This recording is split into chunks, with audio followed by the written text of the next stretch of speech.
Wahabi tidak bersatu dengan Aswaja, dengan Ahlus Sunnah wal Jamaah. Mengapa tidak bersatu? Sebenarnya ini jawabannya gampang saja, saudara. Mengapa Wahabi tidak mau bersatu dengan umat Islam yang lain? Wahabi itu jangankan dengan Aswaja, sesama Wahabinya sulit dipersatukan. Sesama Wahabi ini mereka saling berantem, saling bermusuhan, saling menyesatkan dan saling mengkafirkan.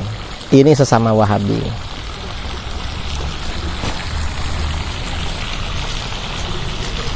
Mengapa begitu? Itu bagian dari ciri-ciri ahli bid'ah. Ciri-ciri aliran sesat itu dengan kawannya sendiri gak rukun, apalagi dengan yang lain.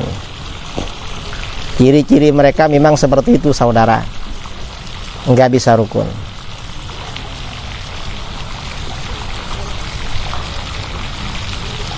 Ini sesuai dengan ayat Al-Quran. Allah subhanahu wa ta'ala berfirman, innal ladzina farraqu dinahum wa kanu syi'a lasta minhum fi syai'. Sesungguhnya orang-orang yang memecah belah agama mereka dan mereka menjadi berkelompok-kelompok, kamu bukan bagian dari golongan mereka, hai Muhammad. Jadi dalam ayat ini, orang yang suka memecah belah agamanya, maksudnya umat Islam, lalu di antara mereka menjadi berkelompok-kelompok lagi, pecah lagi, Rasulullah SAW dalam Al-Quran bukan bagian dari mereka. Mengapa bukan bagian dari mereka? Karena mereka adalah aliran sesat. Ini fakta yang terjadi pada Wahabi. Ini ada cerita, saudara, bahwa ciri-ciri ahli bid'ah ini sesama mereka memang saling menyesatkan, bahkan saling mengkafirkan. Tahun 2008 saya diminta oleh kawan-kawan di Lajnah Ta'lif wan Nasyr PWNU Jawa Timur menulis buku Aswaja. Saya menulis buku Aswaja berjudul Mazhab Al-Asy'ari, Benarkah Ahlus Sunnah wal Jamaah? Jawaban terhadap aliran Wahabi. Di situ saya terangkan bahwa bukti Wahabi bukan Ahlus Sunnah wal Jamaah, sesama mereka saling berpecah belah, saling membid'ahkan, menyesatkan dan mengkafirkan. Itu yang terjadi di internal Wahabi.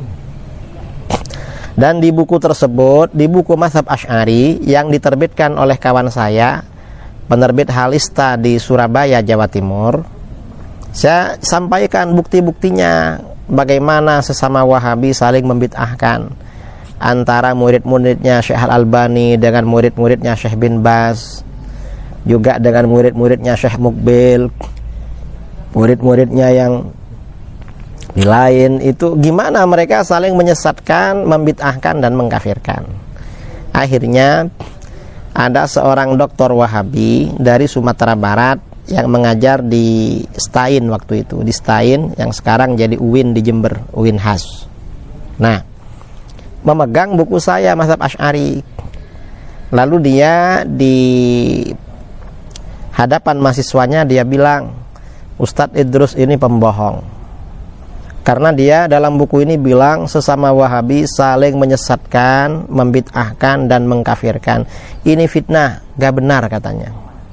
Pada waktu itu saya diam waktu itu, saudara. Akhirnya salah satu mahasiswanya, karena mereka juga mahasiswa saya, lapor pada saya bahwa si dokter Wahabi itu menganggap saya berbohong.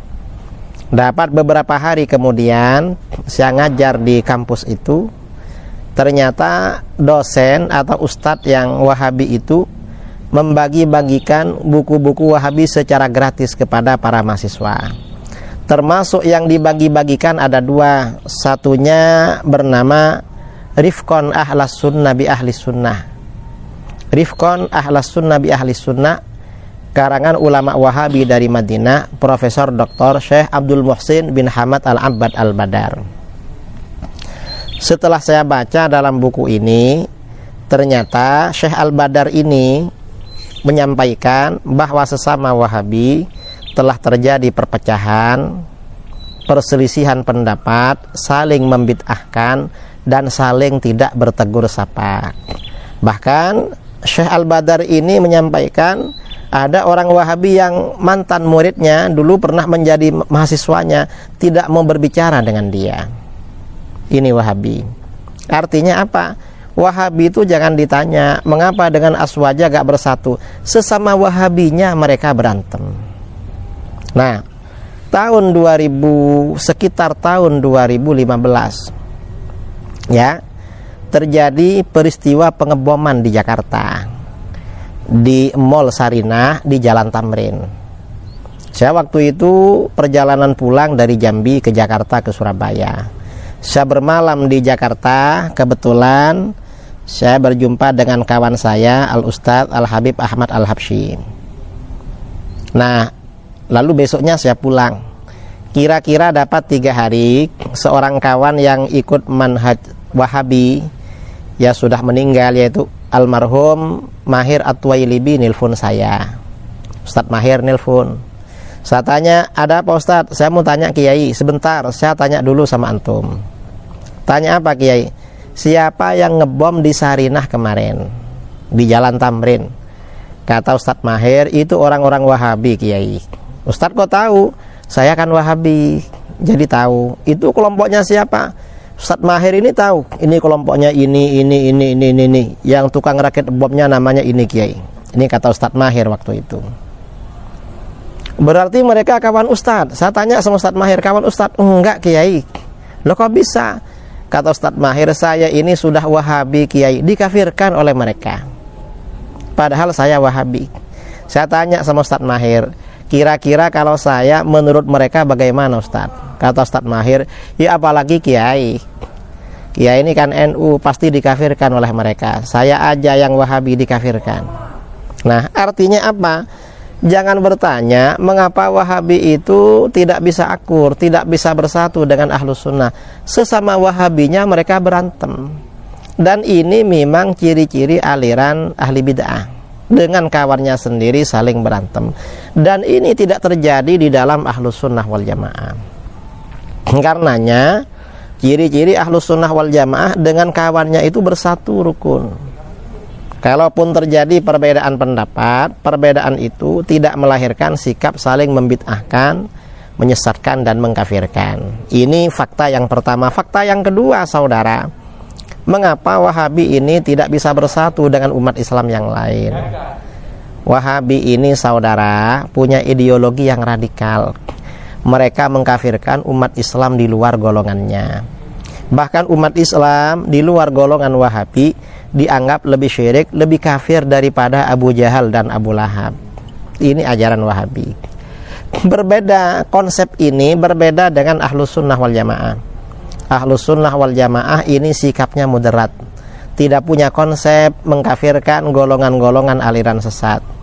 Para ulama kita mengatakan, seperti Imam Tajuddin As-Subki dalam Jam'ul Jawami, atau sebelumnya Al-Imam Abul Hasan Al-Asy'ari dalam kitabnya Maqalatul Islamiyyin, beliau mengatakan, la nukaffiru ahadan min ahlil qiblah bidzambin irtakabahu ma lam yastahillahu. Kami tidak punya konsep atau ajaran ideologi mengkafirkan umat Islam yang masih ahlul qiblah, masih muslim, yang tidak kafir, aliran sesat. Enggak kafir sebab perbuatan dosa, enggak, selama mereka tidak menganggapnya halal. Ini prinsip Ahlus Sunnah wal Jamaah.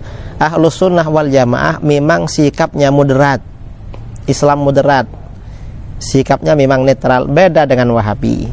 Wahabi ini kelompok radikal, mengkafirkan umat Islam di luar golongannya. Bahkan sesama Salafi Wahabi di antara mereka saling mengkafirkan. Wallahu a'lam.